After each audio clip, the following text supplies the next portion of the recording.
आप सभी को मेरा प्यार भरा नमस्कार। मैं हूं रमेश शर्मा। मेरे YouTube चैनल पहाड़ी लोक संस्कृति में आपका बहुत बहुत स्वागत।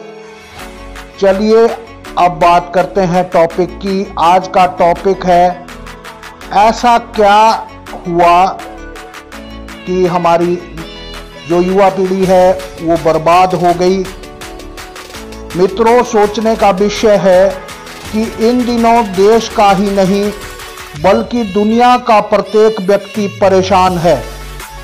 इस परेशानी का कारण है कोरोना महामारी। इस बीमारी के कारण समाज का प्रत्येक वर्ग इसका शिकार हुआ है। समाज की सबसे छोटी इकाई मजदूर से लेकर समाज के सबसे बड़े वर्ग व्यापारी वर्ग भी इसकी चपेट में आए हैं। ऐसा क्या कारण हुआ कि समाज के सबसे छोटे वर्ग से लेकर समाज के सबसे बड़े वर्ग तक सभी आहत हैं। इस बीमारी के कारण यदि सबसे बड़ा नुकसान हुआ है तो वह है आज की युवा पीढ़ी। सभी कॉलेज, यूनिवर्सिटियां, पॉलिटेक्निकल कॉलेज सब बंद पड़े हैं। पिछले 2 वर्षों से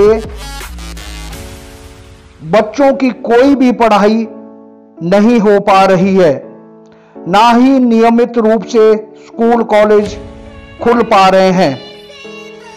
जिस युवा पीढ़ी ने सपने संजोए थे वह समाज का प्रतिष्ठित व्यक्ति बनेगा, डॉक्टर बनेगा या इंजीनियर बनेगा या प्रशासनिक सेवाओं में चयनित होकर देश की सेवा करेगा, लेकिन आज सभी शिक्षा संस्थान बंद पड़े हैं। कोई भी कॉम्पिटिटिव एग्जाम कंडक्ट नहीं हो सका है। कुछ लोग ओवरेज हो रहे हैं। अपनी अपनी योग्यताओं के अनुसार हर कोई युवा कहीं ना कहीं अपनी किस्मत की आजमाइश करना चाहता है और अपनी अहम भूमिका निभाना चाहता है, किंतु उनकी ये सभी इच्छाएं आज एक कमरे में बंद होकर रह गई है। यदि हम गौर करें तो देश को चलाने वाले राजनेता भी इस बीमारी से नहीं बच सके हैं। डॉक्टर जो हमेशा अपना जीवन दूसरे लोगों के जीवन बचाने के लिए अपना पूरा जीवन समर्पित कर देते हैं, इस बीमारी के कारण वह भी काल का ग्रास बन रहे हैं। कई राजनेता जिन्हें अपने जीवन में कभी भी किसी प्रकार का कष्ट नहीं हुआ, कोई भी परेशानी उन्हें अपने जीवन में देखने को नहीं मिली, आज जीवन के लिए वह भी भीख मांग रहे हैं।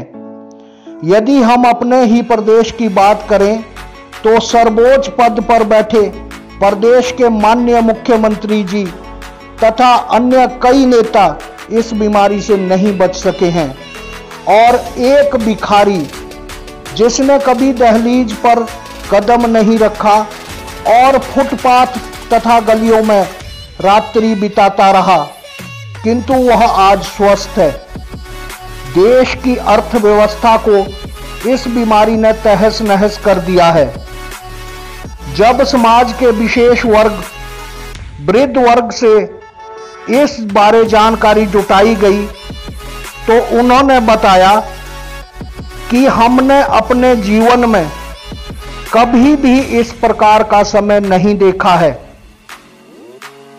ऐसा समय कभी भी उनके जीवन में नहीं आया है।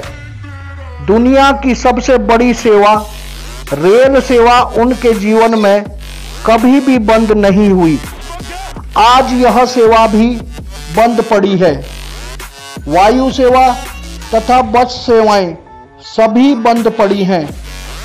इससे यह अंदाजा लगाने में कोई भी संशय नहीं है कि सबसे बड़ी शक्ति, अदृश्य शक्ति, इस परमपिता परमात्मा की शक्ति सबसे बड़ी है।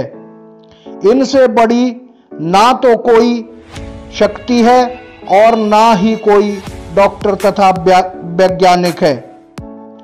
यही अदृश्य शक्ति, परम पिता परमात्मा की शक्ति सबसे बड़ी डॉक्टर है और सबसे बड़ी विज्ञानी